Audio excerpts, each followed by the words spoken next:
Welcome, everyone. My name's Lee Harris. I'm a co-founder of Trading Research Group. Thank you very much for taking the time out of your weekend today to join us on this webinar.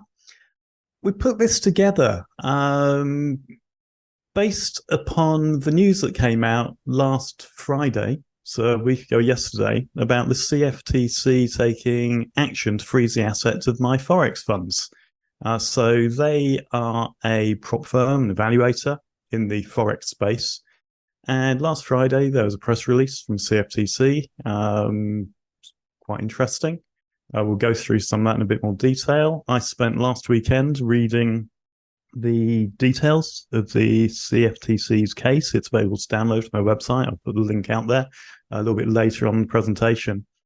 But what we're going to do today is actually look at this situation through the lens of what do you do as a trader if you are actively using futures trading evaluations, which a lot of our students and members in Trading Research Group do.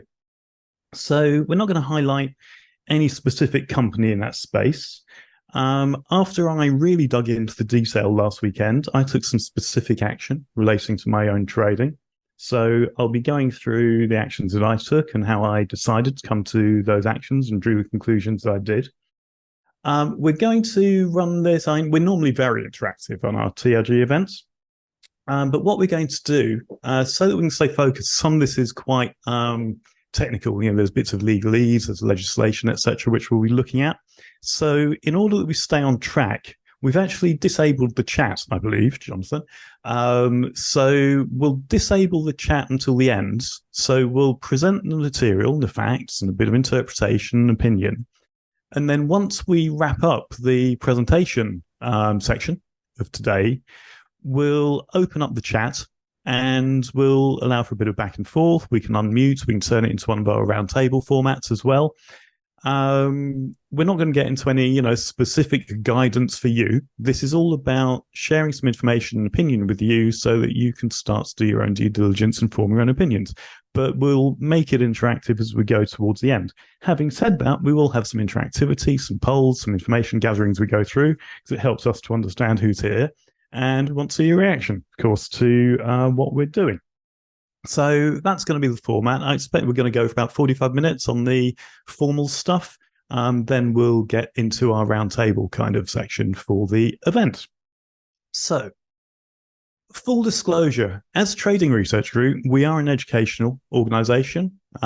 We are an affiliate of various futures trading evaluators. Yeah, we receive income in exchange for referring people onto trader evaluation programs. We've got some educational courses on what these programs are about, how you can utilize them. These run alongside our regular educational material on our approaches to trading using market structure and order flow. We're not going to be concentrating today on what TRG does or what it offers. Not interesting at all. But I want to put it out there that we have an interest in the futures trading evaluation space. We use them personally. Lots of our students and members take part in evaluations. Lots of them get successfully qualified into the funded accounts. We've got members who have taken withdrawals. I've taken withdrawals. So it's in our interests for everything to be good in this world. Yeah. We've got no malice against any of the evaluators. Their success to a small degree contributes to our success. So who have we actually got here today? Well, I'm on the co-founders, Trading Research Group. My other co-founder, Jeff Mayhem, is sitting here on the call. I think he's got throat issues today, so he might be very quiet through the session or in the roundtable. Jonathan Dan Clute, you heard a bit earlier. He's our community manager. He does the cat herding, figuratively and literally, in his house. So he's running various elements. Oh dear. So he's running various elements of this webinar today. That was atrocious. And then in terms of attendees, we've got a mix of Trading Research Group members. So people who've, paid for their monthly membership and get various bits of material and live sessions, benefit from that. We've got people who are TRG students. They've signed up for online education, have access to this. We've also got people that we don't know. We've got guests. I see some names of ex-members, ex-students. Nice to see some of you from various remote parts in Europe, one or two of you. And we've got people, we've never met before. So total mix of audience. So as a result of that, it helps me to understand a bit about you. So what I'm going to do is launch a quick poll here. That should be coming up. And this allows us to get a little bit of background, looking to understand your experience with futures evaluation programs, Forex evaluation programs. I mean, if it's someone we don't know, you may well have been involved in some Forex stuff. Looking to understand why you use these programs, and then your thoughts, what you know about the action taken by CFTC. So you should see that poll now in your Zoom. If you answer the questions, once we've got a reasonable response rate, then I'll share the results, and that puts us in a position to understand what's what. Okay, so I'm going to leave this. I'm going to talk through the results, and I'll share, and those results should pop up for you in Zoom. So in terms of the group's experience with futures evaluation programs, 9% of people on this have never used one.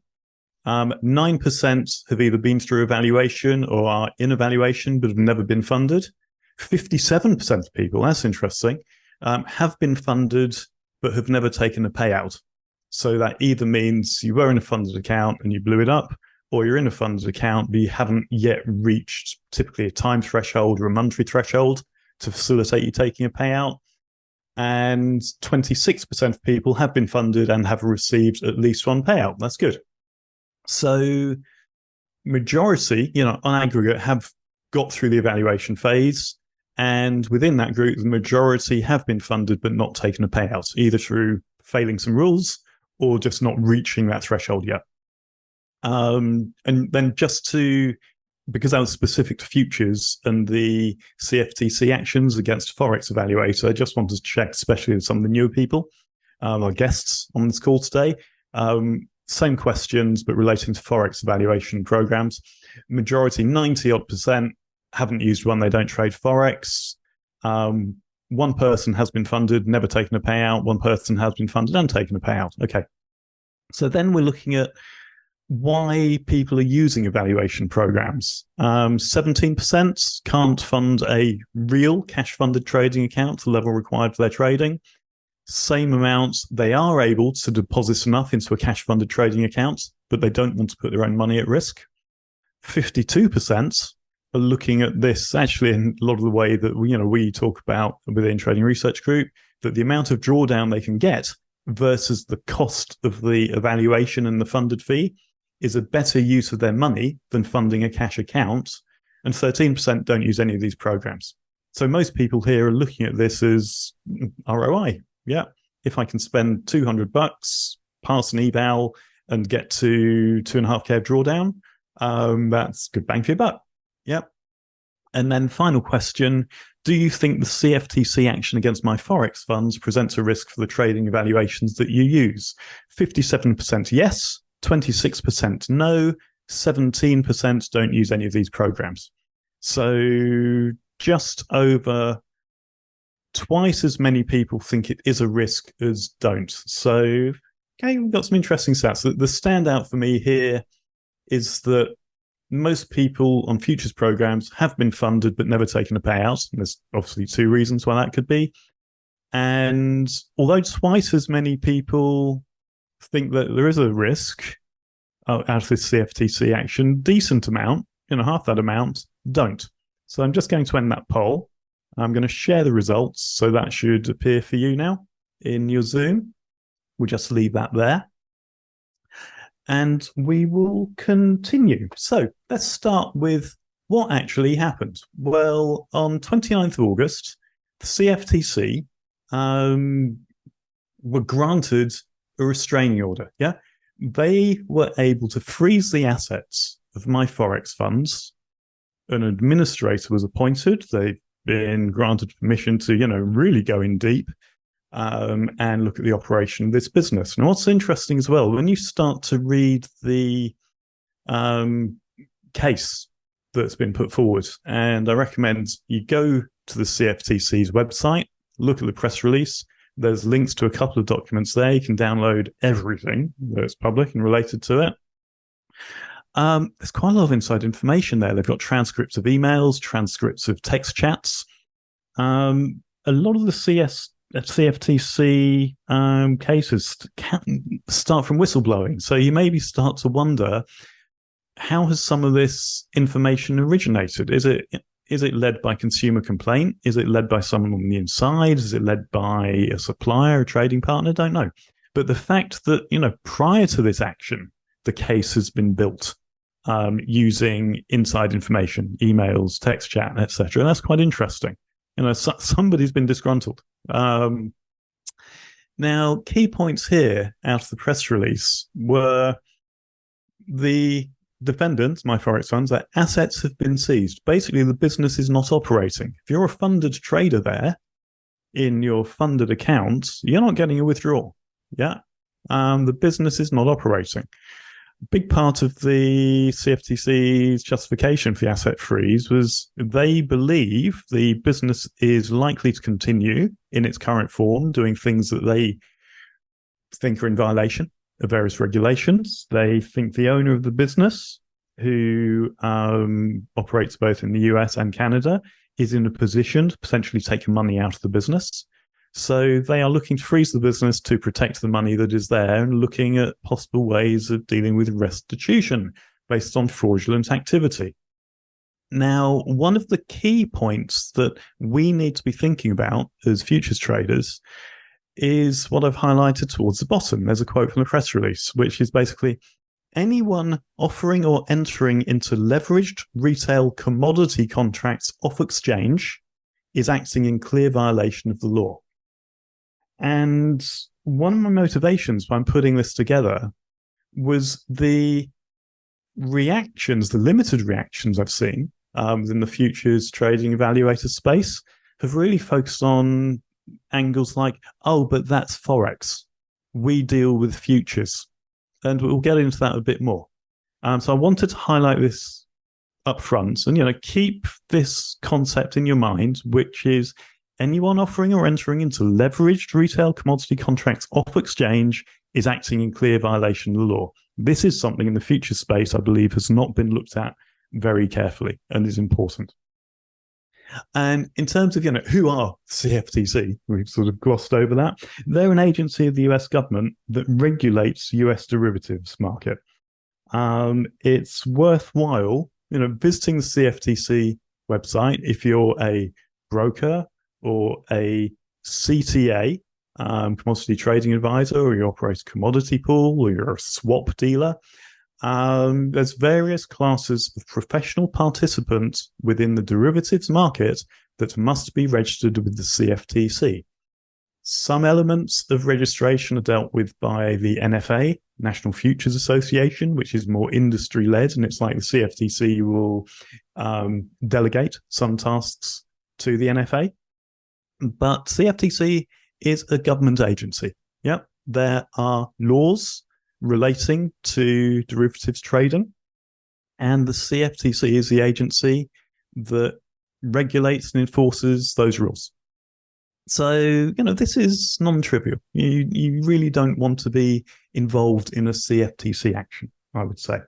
So what we're going to do, let's bring the case to life a little bit by looking at the My Forex Funds model, trying to do this sort of graphically, and then we'll list out the violations that the CFTC claim have occurred, and we'll look at the parts of the model which CFTC say violates regulations.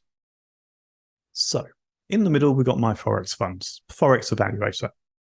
On the left, we've got customers. Customers, no differently to any futures evaluator, enter into evaluations. They're subject to, various rules, things like trailing drawdowns, end of day drawdowns.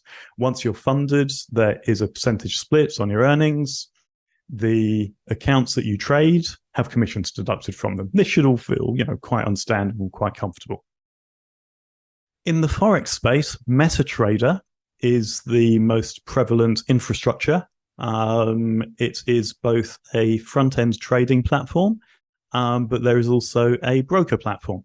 And within the CFTC material, they make mention of MetaTrader and how My Forex Funds were utilizing it. The Forex market is decentralized. There are pools of liquidity from different places. This is different to the futures market. Futures trade on regulated, centralized exchanges. Forex is decentralized. So there are multiple and different categories of liquidity providers. Tier 1 liquidity providers are banks, huge organizations, Deutsche Bank, UBS, Barclays Capital.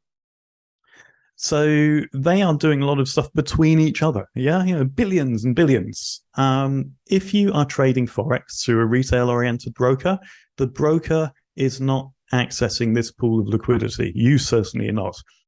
You are likely trading on a Forex provider's exchange like LMAX or FXCM or Swissquote, big one in Europe. You might be trading through a smaller broker who, in turn, is accessing this pool of liquidity. Now, Forex is regulated in various jurisdictions. So in the US, there are regulations that apply to Forex brokers. You've got things like Forex.com, OANDA, IG. They're regulated, they're onshore in the US. But you'll find Forex brokers in every jurisdiction. And different jurisdictions have got different levels of regulation. Now, MetaTrader broker software allows you to set parameters for what you're doing as a broker. If we go back years and years, and one of the reasons that I've never traded Forex, I don't like it, is because it's a decentralized market. There's a possibility you are trading against the broker's book, B book. Yeah. So broker will receive market data. You will look to trade. The broker might take the other side of the trade. The broker might alter the spread. They might make a different quote. You might experience slippage, depending upon the efficiency of execution. So this, for me, is horrible. I want to trade regulated products on a centralized exchange. Now, there are various videos out there. Search YouTube for MetaTrader broker, things like this. There's facilities in the brokerage software to impose delays and slippage. There's facilities to change the spread. There's a facility called virtual dealer. So rather than being requoted by a human dealer, the software can be tuned with various parameters so that the broker can put out the quote and the spread that suits their business. This is just why I don't want to trade Forex. So what I'm doing here, first of all, is painting the landscape. An important part of this case is My Forex Funds were making the statement and advertising that once you're funded, you can trade against multiple liquidity providers using live trading funds. Let's think about the word live. Yeah. So on the previous slide, I was talking about, just remember this idea of off-exchange retail commodity transactions. And now let's also concentrate on the word live. Yeah. So here's our landscape. Let's now go through some of the violations. This will be relatively quick and see how these come about. The first count that CFTC have put out there as a violation of the regulations is that My Forex Funds were undertaking fraud in connection with retail Forex transactions. So what are the fraudulent statements, the fraudulent actions that the CFTC are claiming? Well, first of all, it's this. Yeah.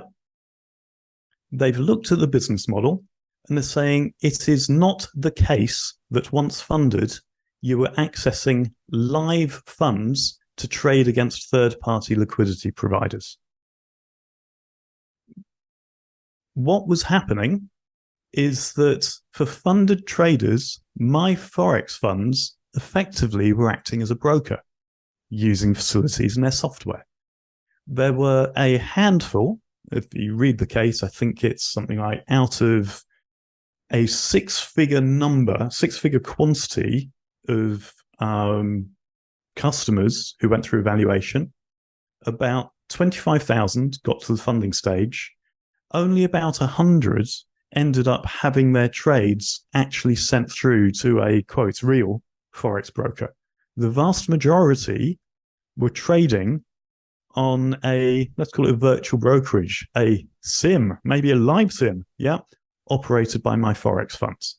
So the CFTC is saying this statement up here was fraudulent. Next statement, which they are regarding as fraudulent, is this idea that we, My Forex Funds, we make money when you make money. So CFTC are putting this claim into big question. They are basically saying this is not the case because the trades never hit the market. They remained in a simulated environment. In fact, the winning trades in that environment cost My Forex Funds money. So if you're familiar with futures trading, a futures valuation trading space, we understand the concept of live sim, and we'll get into that a bit more. But the CFTC have really started to look at this closely and say, this is not true as a statement. Now, they've then dived a little bit deeper and they say, we will pay you a percentage of your trading profits versus being paid from evaluation fees. So what they're saying is fraudulent here is that within this synthetic environment, you are not being paid a percentage of trading profits because these are not trading profits. They're happening in a simulated environment. Where this payout is actually coming from is from the evaluation fees of other customers. We'll get into this a little bit further, a little bit later on. Then they're highlighting other Forex-specific stuff, like there's a software dealer here, virtual dealer, there's artificially imposed slippage, spreads are being changed, all the while happening in a synthetic environment, not in the live market. So they're saying that in combination, all of this is fraudulent activity. That's the first count. But you know what? Why should we care? It's Forex. We trade futures. Count 2. All the same stuff. All the same fraudulent activity. But this time, it is a violation of a different regulation, which is fraud in connection with off-exchange transactions in retail Forex, fine, and retail commodities. So by retail commodities, they mean things like equity index quotes, gold, oil. So retail commodities still comes into play, and My Forex Funds were letting you trade effectively CFD type derivatives on commodities and indices as well as Forex.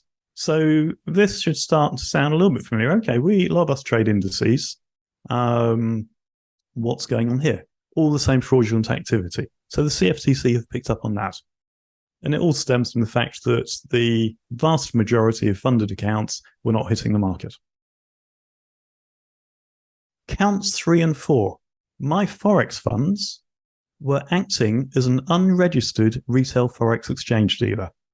If you offer Forex products in the US, you have to register with CFTC. Now, CFTC is saying by offering trading within your funded environment here, you are effectively acting as a foreign exchange dealer who was not registered with us. So counts 3 and 4 hit that.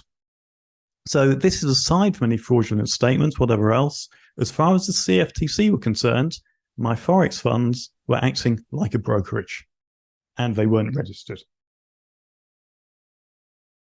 And then count 5, same thing, but not relating to Forex. So this is about off-exchange retail commodity transactions in violation of this section of the Act. It shall be unlawful for any person to enter into a contract for the purchase or sale of a commodity future delivery unless the transaction is conducted on or subject to the rules of an exchange, and this is important, such contract is executed through a contract market. In other words, you cannot take a quote for S&P 500 index and make a trade based on it unless that trade is actually occurring on an exchange. This is the basis, and we'll get into this a little bit more a bit further on, as to why CFDs are not legal in the US. And also the background to this is, why are CFDs not legal? One view might be that there are lots of exchanges. The exchanges have a lot of lobbying power, and CFDs are a way of taking trading away from exchanges. So we can look at all the good, the bad, the whatever out of this. But the fact is, here is something that CFTC against this company regards as a violation. You cannot offer trading on a retail commodity off exchange. So those are the violations cited by the CFTC. Let's now think about the typical futures evaluator model and look at this by comparison. We've got customers, you, me, most of the people who are on this call, who are subject to sorted rules like drawdown, live account percentage splits, and commissions. We have trading evaluators who will offer an evaluation account. You trade in a sim environment, you take a test, your orders go to the sim environment. That sim environment is fed with market data from a centralized exchange, CME, and you're actually effectively paying the market data fee. In most cases, you have to self-certify that you are a non-professional trader. You do that before the account is activated, and that's what allows you to pay the non-professional data fee rate. Now, the market data is wrapped up into your, let's call it audition fee. Yeah, the fee for your evaluation account. But this is the routes that things are taking. Then you pass the test and you get funded. These days, most, if not all, trading evaluators will typically put you into a simulated environment where you're funded, which is subject to various rules again. So the same thing occurs. You have a balance of synthetic currency deposited into your funded, in quotes, account in the simulated environment. You place orders into the environment, market data comes out, pass some thresholds, and you can request a payout. Those thresholds might be monetary, there might be a number of days traded, might be you can withdraw on this day of the calendar month. Some people say you can withdraw from day one, doesn't matter. Then, after you show some consistency, you may be moved into a funded cash account. So this is no different to your own cash account, but it's effectively proper prop firm trading, proprietary firm trading accounts. You receive login credentials to a brokerage account that has real cash in it. You've got some contract limits. You are then subject to CME professional fees, around $105 per exchange. Some people don't like that. The account is held at a broker, no different to the brokers or FCMs that we use on our cash accounts. And your orders go to and from the exchange. They're actually executed on the exchange, not in the sim environment. We'll be dealing with Q&A in one hit at the end, Donnie. Yep, we're going to sit through the material, and then we'll do a Q&A at the end in one go. So there is kind of a waterfall of progression of futures trading evaluators. Now, just as an aside, you know this if you've ever traded a cash account, when you execute a trade through your brokerage accounts and hits CME, aside from broker commission, you have got per transaction fees, and you've got order routing fees depending upon your data provider, but you've got fees that come in from the exchange on each transaction, also fees from the NFA. So these fees don't accrue when you're in a sim environment. There might be a commission, a per side deduction made in these environments, but they're not going anywhere. It's being deducted from the balance. This is something else CFTC flags within the My Forex Funds complaint, and we'll get into that shortly. But here's the futures evaluator model. So where are things different and cleaner? Yeah, by comparison to what the CFTC have been complaining about. Well, absolutely, there's no price manipulation. Market data is coming in through, there are two dominant market data providers that serve the evaluation companies. To the best of my knowledge, and I believe this to be the case, there is absolutely no manipulation of the market data. You can validate this yourself, put up the simulation environment versus a feed on a live market. Pricing is the same. The simulators will do things like simulate place in queue, order fills, whatever, but there's none of the actions of let's impose artificial delays, let's change the spread. You are seeing the same market data that you would if you're actually trading on the exchange in a live cash account. Also, the evaluators are very clear. They disclose the fact that once you enter the funded stage, you are trading in a simulated environment for a period, maybe forever. Yeah, this is all disclosed. So there's no statements like once live, you'll be trading against multiple third-party liquidity providers, which was the one fraudulent statements CFTC are talking about against My Forex Funds. So this feels extremely clean and compliant. Let's dig a bit deeper into the model. You are in a funded sim. Yeah. Now, we know, the per transaction fees that are being imposed are not going to the exchange. So the CME maybe have an issue with this. But the CME is, a private entity. It's not government. It's publicly listed, but it's a commercial operation. There are many exchanges out there. But you are in a funded sim. Let's go back to one of the big phrases out of the press release and one of the regulations. It shall be unlawful for any person to enter into a contract for the purchase or sale of a commodity for future delivery unless the transaction is conducted on or subject to rules of an exchange and such contract is executed through a contract market. So this is basically, you cannot offer a contract for difference, synthetic future. Yeah. Trading has to occur on an exchange. Now, there's also some case justification within the complaint against the so-called commissions, in quotes, are simply a charge against customer account equity.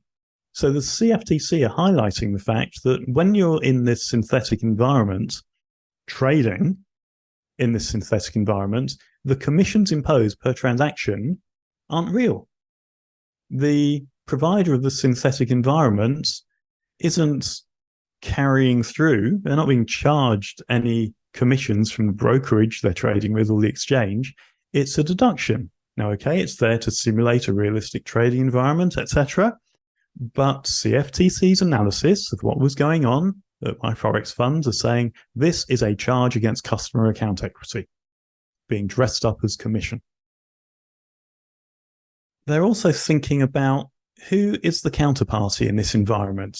And they actually, the CFTC, have got really explicit and saying when a customer's trading is successful within the synthetic environment, any profits, their quotes, not mine, to which the customer may be entitled come out of the evaluator's pocket. Then a bit further on, they say substantially all of these so-called profits come from fees that the evaluator collected from other customers in a manner similar to a Ponzi scheme. By the way, Ponzi schemes are illegal and not well regarded. When customers win, the evaluator loses. And they have stressed this several times within their complaint. They've also further qualified it, saying if a customer's trading is unsuccessful, that loss does not adversely affect the evaluator. That is because customers are not really trading the evaluator's live funds. So this altogether for me, as I really dug into the complaint and understanding the model, the future trading evaluation, started to ring some alarm bells for me late last Friday and over the weekend. So in the futures evaluator environment, we can see, okay, various elements of the case raised by the CFTC against My Forex Funds relate to commissions in synthetic environments, relate to effectively the provision of what could be construed as CFDs. Is the evaluator the counterparty? Just as another possible issue, the CME might take issue with transaction fees that they're not seeing when things are happening in live sim. And then where are the profits actually coming from? Are they coming from trading or are they coming from customer fees? So a few red flags going on here as I started to do a comparison of the model.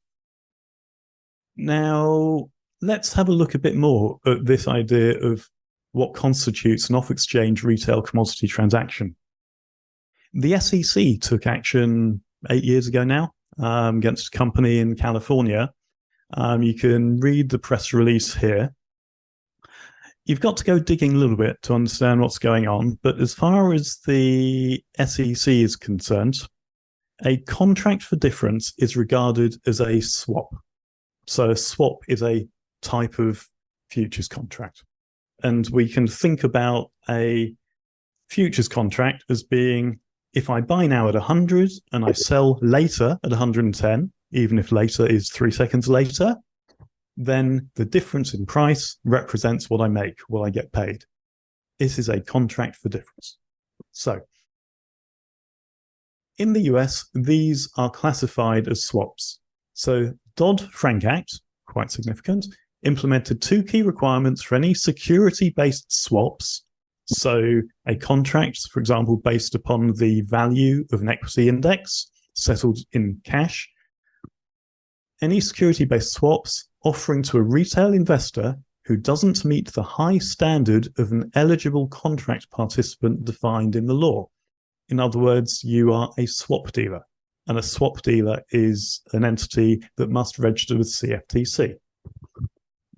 By the way, the contracts must be sold on a national securities exchange. So what's going on here is trying to protect retail investors from CFDs, partly because of lack of centralization, partly because of high gearing. Now, CFDs are available here in the UK, in Europe, subject to various gearing restrictions. But in the US, they've effectively been outlawed for retail. A little bit further on, another phrase to just bookmark for a little bit later. And this, you'll read this in the press release here about this enforcement action. This particular unit within the SEC will continue its scrutiny of the retail market for conduct that may violate the Dodd-Frank Act, swaps provisions, including online competitions creatively monetizing what actually constitutes security-based swaps transactions. In other words, we're going to look at loopholes that you may think exist. So I wanted to put that out there just to clarify a little bit more of the CFD synthetic type situation. Now, what really started to cause concern for me, and it's the gap in the language being used by the regulators versus the language being used by the industry. Now, I do not believe that any futures evaluators are actively seeking to defraud customers. But the risk for me here is the difference in tone that I'm seeing between the CFTC and their complaint and what I'm seeing back from industry. Now, government regulation is a pretty blunt instrument, yeah, but it's also pretty powerful. So big things for me are hearing phrases like Ponzi scheme and hearing phrases like fraud in a business operation that has got some similarities to what I'm familiar with and what I've utilized in futures trading valuations. So, these are quite easy words to hold in your head. Let's now look at some of the futures evaluator wording that we see. And this is all publicly available. I've just snipped things from various websites, things being shared on social, etc. So we'll go through each of these, and I've highlighted as possible red flags, things that are jumping out. So one evaluator, we provide traders with an opportunity to earn live funding based on their trading performance in simulated accounts. Now, that word live was already picked up on. Yeah, MFF, My Forex Funds, used the word live, was picked up on by CFTC. The live sim account, the name that this evaluator gives it, is a simulated account that allows you to earn from your trading without additional fees. So there's disclosure that it's a simulated account. Good, pretty much all the industry does this. You can earn from your trading in a simulated account. This starts to feel a bit dangerous when we think about the whole off-exchange stuff. This account speeds up your time to earning while allowing the evaluator, they put their brand name in there, to manage risk more effectively. So what is the risk that's being managed here? It's the risk that the trader loses money. Yeah, if you're in a live account and it's cash, and that is backed by cash that the evaluator has put up, and you lose money or you blow up your 2.5K of drawdown, whatever, that's a loss for the evaluator. So the justification from industry of live sim is it allows risk to be managed more effectively. They're acknowledging the fact that losing traders can cost them money. Your trades inform our live prop firm trades, and we both earn real money. Now, remember, one of the CFTC citations was the phrase, when you make money, we make money. And they're saying that's not true. And here it is being stated by a futures trading evaluator. There was somebody who engaged with a help desk inquiry a couple of days after this action occurred, and they actually shared a transcript of the inquiry on one of the futures traders forums. This particular evaluator, their response was, this situation does not pertain to us. We do not engage in the provision of spot forex or CFDs. Okay, they may not believe they engage in the provision of CFDs, but maybe the CFTC would take a different view. Our operations strictly adhere to all relevant regulatory frameworks, of which there are none for trading evaluation or prop firms, as we exclusively offer futures. Now, this idea here, and this has been a big cause of concern for me as I've engaged with a few people in the industry and looked at the chatter this week, is there is a belief amongst the evaluators that that was Forex. We're okay, we're futures. Yeah, black and white. We'll come back to that as well. Another bit of web copy. We are an educational platform that allows you to practice in the market with potential to win real money through trading and contests. Now, what was that SEC statement about creative ways to monetize? Yeah, so this is not an option. I received a marketing email from the evaluator a couple of days ago. Saying, very pleased to share that they had paid out more than 641K in live account payouts. Live account. A few more bits of web copy. The, whatever name it is, live sim account consists of virtual simulated funds. Full disclosure, brilliant. For the avoidance of any confusion, please remember that it is a fully simulated account with real market quotes from liquidity providers. At our discretion, the trading data may be sent off to a firm where trades can be copied at our own discretion using aggregated orders using proprietary risk management techniques. Now, a couple of things going on here. This is a futures trading evaluator's web copy on their publicly available knowledge base. This is very similar, actually, to copy that exists from another Forex prop firm evaluator about their live sim environment. And we already know that the CFTC really don't like this idea of live sim, I would say. Now, let's look here as well about the risk management. Yeah. Trades can be copied at the evaluator's discretion using aggregated orders. So, in other words, they will look at all of the funded traders, look at the net position of the funded traders in, let's say, ES. There might be 3,000 people trading ES at this moment in time, but the net long exposure might only be 25 contracts. So it's not about, let's take trader 1, trader 2, trader 3 and copy everything into the market. This is about, let's look at the net exposure right now. And then they will look at, do we think this is a good position or a bad position to be in? So do we think this is going to lose for the traders, or do we think it's going to win for the traders? And then on aggregation, well, they can do two things. If they think it's a winning trade, they can take the same position in the live market because you make money, we make money. But do they do that if the net position they believe is going to be something where they lose? This, I would claim, is the proprietary risk management. If there is potential that the net position in the live sim results in a winning position for the traders, then the trade goes into live market. So there is no cost from the winning trades to the evaluator. That is a way you can interpret this phrase.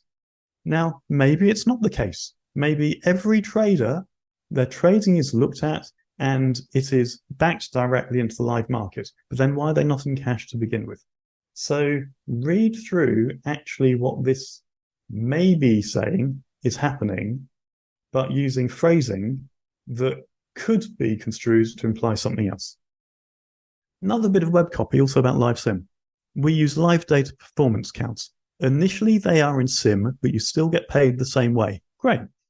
This is because many traders may blow a performance count quickly. Also true. So this is done to protect the company and you as a customer. Okay, so live sim exists to protect the evaluator because many traders may blow a performance account. In other words, evaluator does not want losing trades to cost it money. This protects you as a customer. That's a bit of a stretch for me. I can kind of extrapolate into that maybe if I'm a winning trader, the account that I'm pooled into, if it's a cash account, is not being hurt by losing traders. That would kind of be the way I would see how that protects me as a customer. But actually, this is being done to protect the company. Once we see consistency in your funded trading, we copy the trades via API in a prop account. So if you make money, we will copy those trades in a prop account. So we pay you out based upon the money that you're making from those trades once we see consistency. Once we see long-term consistency, you're placed into a live prop account. Okay, proper cash account. Some other bits of web copy: become a fully funded trader, pass our simple evaluation, and get your prop firm funded account, whatever one of those may be. Several of the evaluators have Discord group, and this is similar to the help desk chat, different evaluator. An angry person who's actually C-level at this evaluator asked people to stop talking about the My Forex funding situation because we are not Forex, we are futures. We are in full compliance with all CFTC and NFA regulations, which we know are minimal or zero, relating to the specifics of the evaluator model. But one of the regulations relates to off-exchange trading of retail commodities, okay? It is legal to offer CFDs to USA citizens. Do your own due diligence. At its evaluator, we trade Forex futures which are traded on a regulated exchange, the CME.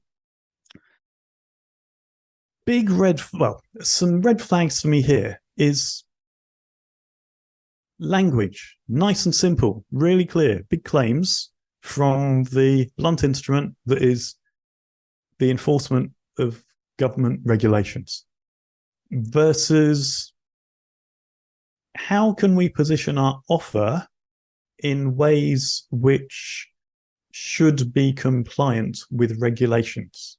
Now, it's not for me to say, is this compliant or not? I'm comparing the scope of the language. The response, however, from a couple of the evaluators, as well as other conversations I've had around the industry, really start to get me worried. Because in the main, the evaluator position has been, we're not Forex, we're futures. Doesn't affect us. We weren't manipulating the spread, we weren't requoting, we weren't doing delay. This is a regulated environment. Trades occur on an exchange, on the CME. But here's the key point. They're not. Live sim trades are occurring in sim. They are not occurring on the exchange. And we know in this case, the CFTC have raised against MFF that this is a key thing. The synthetic environment is not something that the CFTC are happy with. So this really started to raise a lot of red flags to me, huge number of red flags. And just because you believe you're not falling foul of a regulation doesn't mean that you're not. Yeah. Just because you believe something doesn't apply to you doesn't mean that it doesn't apply to you. Oh, I was speeding, officer, but I was on my way to hospital. Yeah, you may well still get a ticket. This for me is risk. And it worries me quite a lot. The upfront public statements in terms of policy, but also the responses when pushed that industry has started to put out. Then I think as well about, what motivates the blunt instrument that is government? Well, let's think of this as, protecting the innocent. You go through the CFTC claim, they say in aggregate, more than 135,000 customers paid Traders Global, which is the company behind My Forex Funds, more than 310 million in fees. The single owner of Traders Global, has bought some expensive toys. Yeah, he's bought some expensive property. So if I'm reading between the lines here, I'd say the CFTC is saying this is profitable and it's profit at the expense of others. I think it is always very dangerous to be flaunting gains that you make. Big numbers attract attention. Now, this can be good for marketing. And one of the things, of course, for credibility is, the risk in any evaluator space is, do they pay out? So what we've seen this year is, quite a big trend is evaluators talking about the amount of payouts, the amount of withdrawals that are being made. Here's a website publicly available where somebody is living proof that funded futures trader programs pay out. So there are big numbers being quoted. There's big numbers, material wealth being shown as a result of the output of this space. One of the CFTC statements was, this was a successful endeavor. They're referencing 135,000 customers. Here is a screenshot someone posted publicly on a forum, on social media, where they're showing their account number at a particular evaluator. And I've redacted who the evaluator is, doesn't matter. I signed up with this evaluator very early on. I had a 3-digit account number, 003 digits. Yeah. I would get the implication there are at least 66,587 customers at this particular evaluator. So about half the number at Traders Global. Yeah. Same order of magnitude. Then let's think about, the haves versus the have-nots. Are people, whether it's, winning traders or the operators of these businesses, making money at the expense of those that can't afford to lose money, which would be, I'd say, a government position. We can't allow for the exploitation of the unfortunate, the undercapitalized.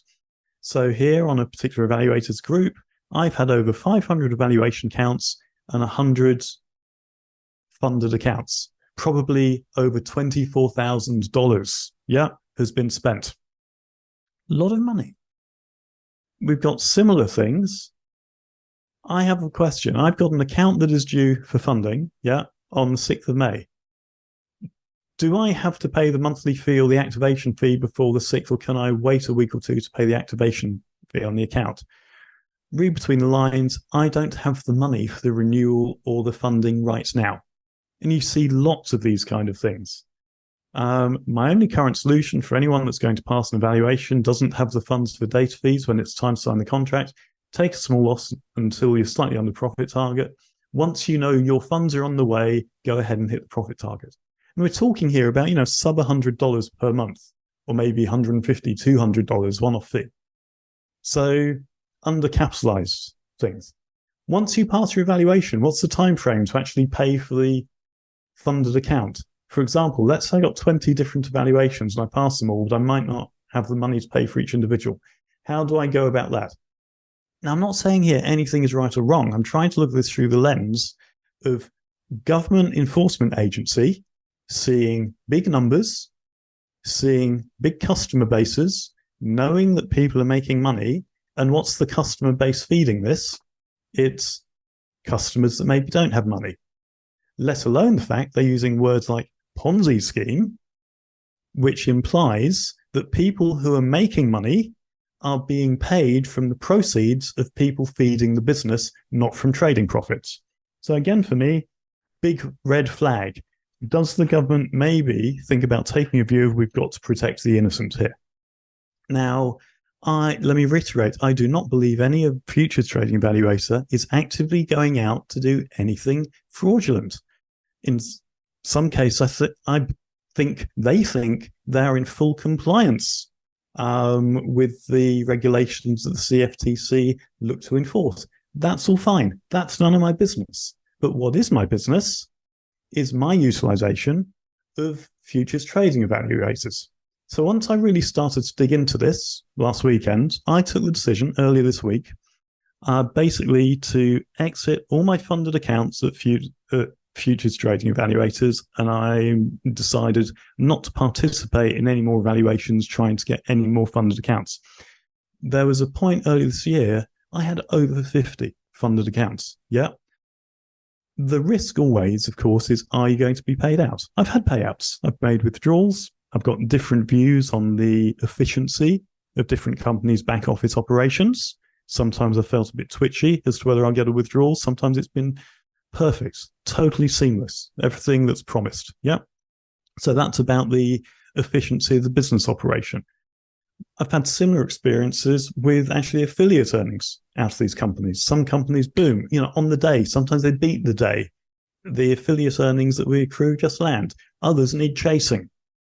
Scary. Yeah. So you get a view of the inside track of a business operation. Now, I took the view that I was always carrying a theoretical risk in this space on the funded accounts, knowing that, it's risk of payout. But since the CFTC case has emerged, this has now moved from a theoretical risk, as far as I'm concerned, to a tangible risk. So I may well be overreacting. If you've ever read, Pitbull, Marty Schwartz, around the 87 crash, he's got a chapter where, he thought the whole banking system would fail and he wasn't going to be able to access his money or the gold in his safety deposit box. And he's, I think, walking down Fifth Avenue, having taken all the gold out of his safety deposit box, struggling to walk back to his apartment. It turned out it was overreaction. I might be overreacting, exiting the space. But I will tell you that overreaction is nothing compared to my reaction if I suddenly find the CFTC take action to freeze the assets of a trading evaluator where I've got funded accounts and suddenly I can't get access to this, quote, currency, which is sitting there because the assets have been frozen and that business can no longer operate. So for me, this is about risk management, which is crucial when you're a trader. Other causes that really give me concern, I've given you some interpretation around the claim.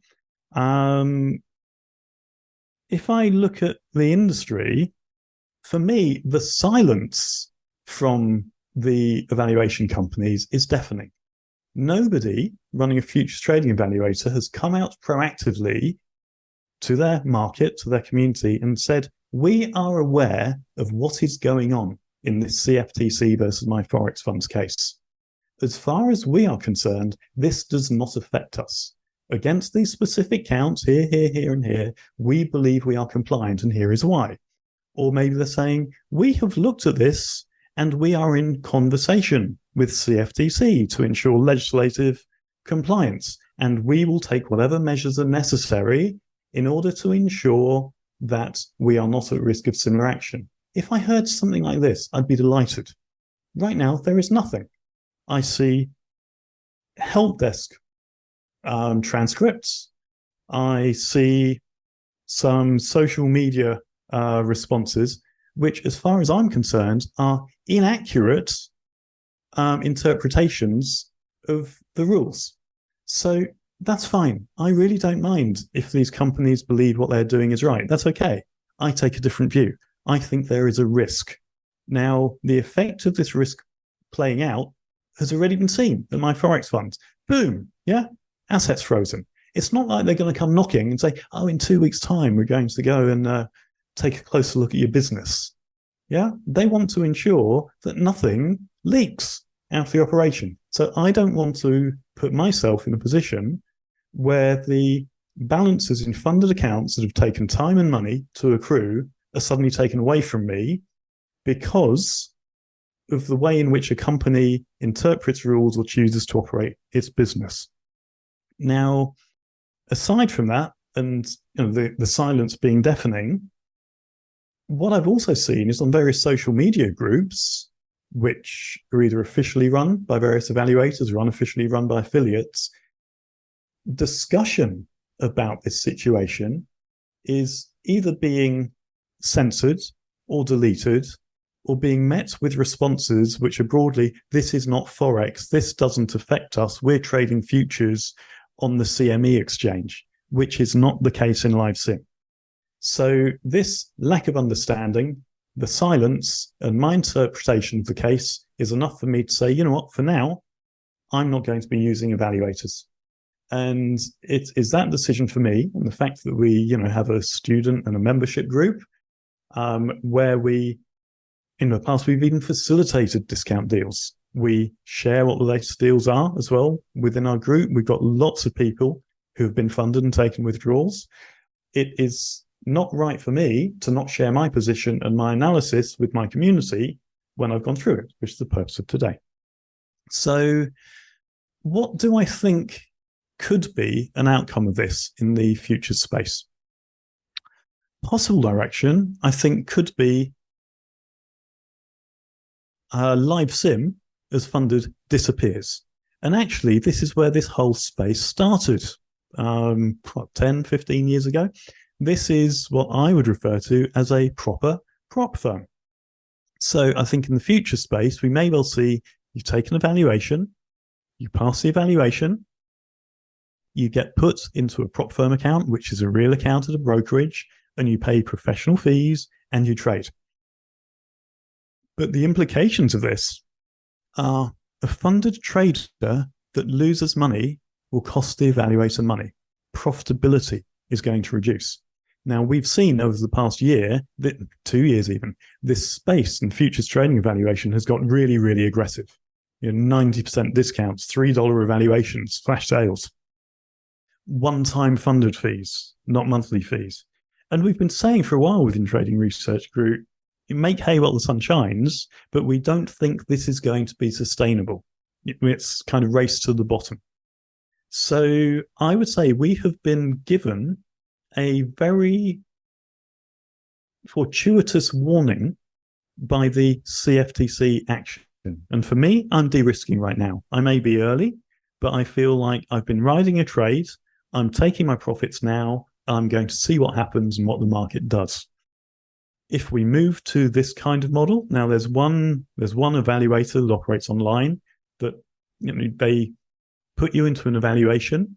If you pass, they refund the fee, and you then become a prop trader in their prop firm, subject to various rules, must attend daily meetings, this kind of thing. This is the proper prop model. There are physical prop firms that do the same thing. So if we start to see this model occur, I feel quite comfortable. Yeah, because I don't think there is anything that is at risk from CFTC action. But for as long as any evaluator right now is dealing in the funded sim model, or the live sim model, I'm personally not going to put myself at risk of using this.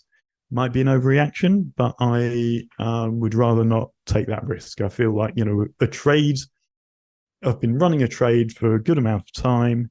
Now is the time to exit that trade. But what's the implication of this? Well, if losing funded traders cost the evaluator money, this has the effect of less profitability. That in turn means there'll be less discounting. And over time, I can imagine there'll be fewer players in this space. We saw an explosion, not explosion, but we went from, 2 or 3 future trading evaluators about 4 or 5 years ago to there being about a dozen. Lots of people have joined the party. Now, if there's less discounting, you can race to the bottom only lasts so long. And if you're funded, then you're looking at $105-ish per exchange, pro fees. It may be less attractive. If the business becomes less attractive, maybe there are less customers. Combine less customers with reduced profitability, you have a natural erosion of the business model as well. And it's going to come down to what's the quality of the business operation, what's the cost base. Still, what's the implication of any company in this space choosing to exit, whether it's now in the live sim environment or if the model changes? There's been at least one futures trading valuation that disappeared. And the risk you always carry as a funded trader and evaluator, or a prop firm, can be a physical prop firm, is you are not going to get paid. And this occurs, even at proper prop firms. Futex in the UK was really well-known, educationally oriented and proprietary trading firm. They went bankrupt as a result of some bad trading. Now, regulation, trading of futures on the CME exchange being regulated, that's not going to help you get paid if a company chooses to close or goes bankrupt in a bad way. So we've seen, I think, some of the discourse on social media, people going, there is absolutely no risk here because this is trading of futures on regulated exchanges. It's not Forex. People are totally missing the point. Now, may not play out, but we have moved from a theoretical risk to a tangible risk. And that, for me, is a worry. There's other implications as well, side effects. Let's call it contagion. While this has been playing out this week, Deal have been in some of the IT press being flagged as the payout provider for My Forex Funds. And there have been 2 or 3 articles here, and various evaluators have been name-checked as being clients of Deal. So the payment service provider is starting to be looked at. Now, I would say Deal are totally clean in all of this. Yeah. But what if it gets to a point where trading evaluators are company non grata, they're undesired businesses to be attached to by payment service providers or banks? I mean, banking in the US is tough. Yeah. Go to a bank in the US and say, I operate a Forex brokerage. Yeah. It's going to be quite hard to open an account. So there's risks of contagion here around the industry. Another payment service provider in the past week has ended their relationship with 2 trading evaluator, quotes, prop firms. This could play out another way as well. There are 2 providers of simulated environments for futures trading firms. What if the CFTC, rather than hitting a future trading evaluator, goes after the simulated environment provider and says, you cannot facilitate the provision of what is effectively off-exchange trading, CFDs, for these companies. And suddenly the order routing and the data provision for live sim is taken away. That's another way in which this model could just occur. It doesn't have to be that the evaluators have legislation enforced.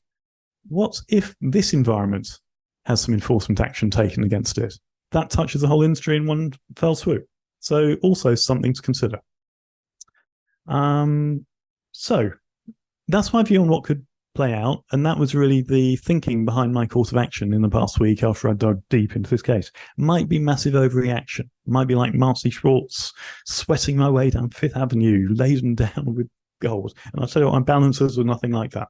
But it's not a risk I'm prepared to take right now. I'll be delighted to go back into this space if I can access drawdown at less than the actual cost of the drawdown once the position is cleaner in the future. And to reiterate, I don't think anyone in the futures trading evaluation space is knowingly, intentionally doing anything with any bad intent. But the CFTC has shown its hand. Yeah, I've been the recipient of some market-generated information. I've done my research. I've decided what to do on my trade, on my position in this space. So I've told you my course of action.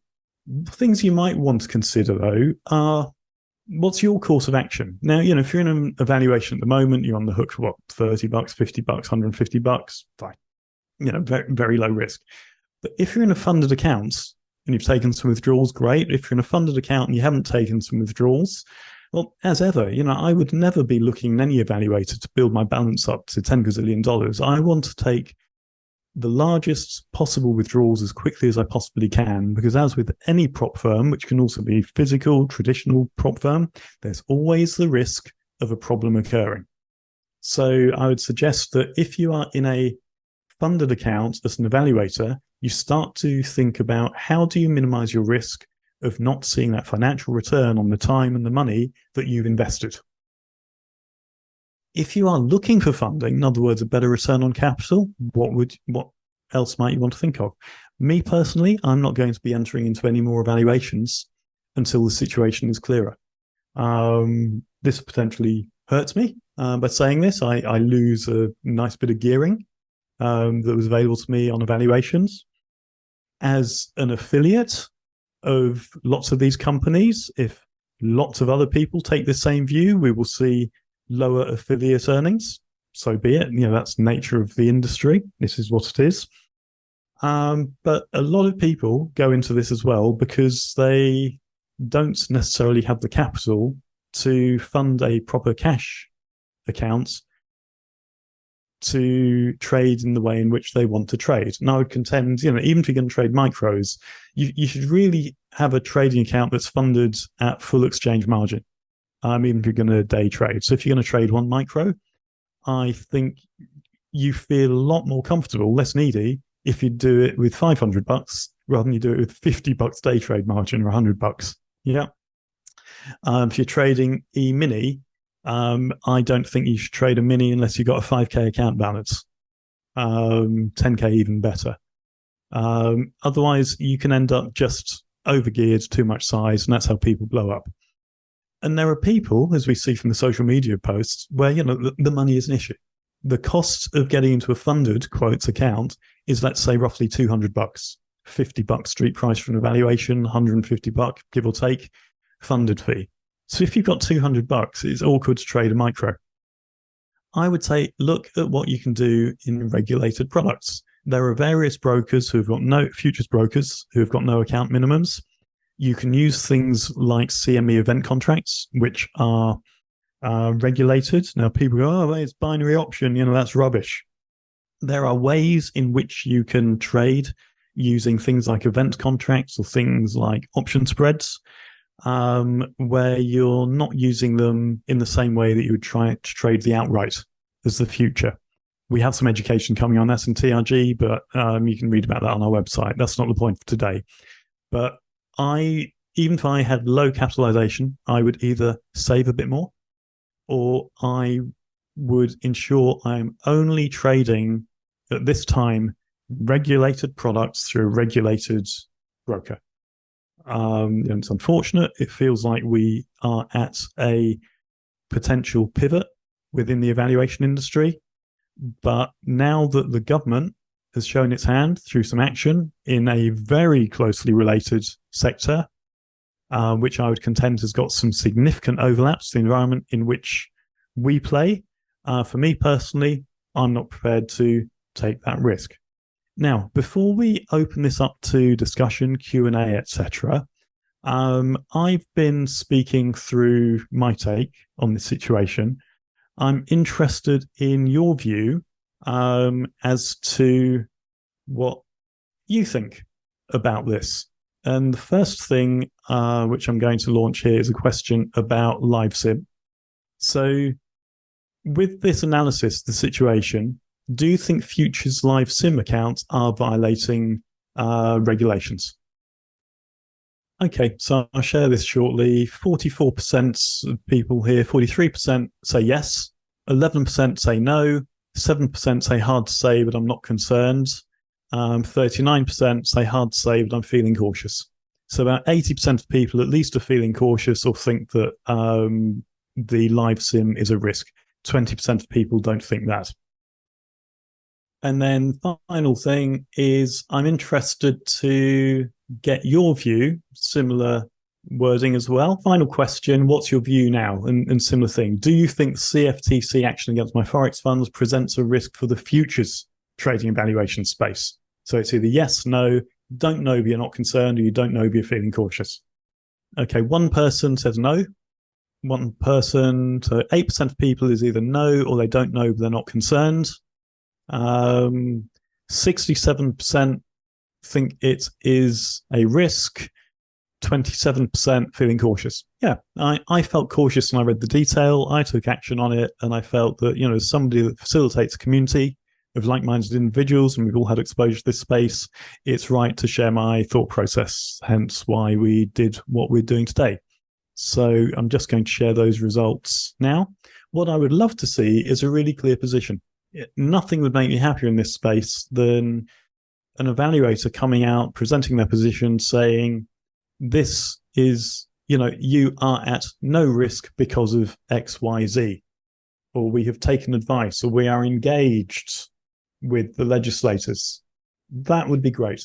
Yeah, but right now for me, big red flag is the deafening silence, and also what I would contend is a demonstration of lack of understanding and detail by just brushing this away with statements like, we're futures, that's Forex.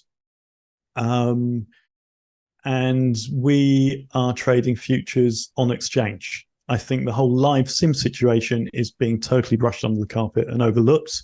Might be a non-issue, but it ain't going to be a non-issue for me if I suddenly find my live sim account is inaccessible. So that ends the presentation piece of today. So thank you very much for coming along. JVC, Jeff, don't know if there's anything you want to add into this before we wrap. I don't have anything else. This was great. We'll be posting a recording of this and sharing details of that. See what happens as a result of that. See people going, oh, they don't know what they're talking about, blah, blah, blah. Fine. I would welcome the opportunity. Let's have a round table with people from the industry. Let's see what they think. I hope we're wrong. I really do. Yeah, totally. Very much so. Hope this is a massive overreaction. We'll see. I know Jeff has got some throat issues, so probably not. So I think we'll wrap there. Thanks, everyone. Enjoy the rest of your weekend. Next TRG event is Sunday reopen on Sunday. Indeed. Catch you all then.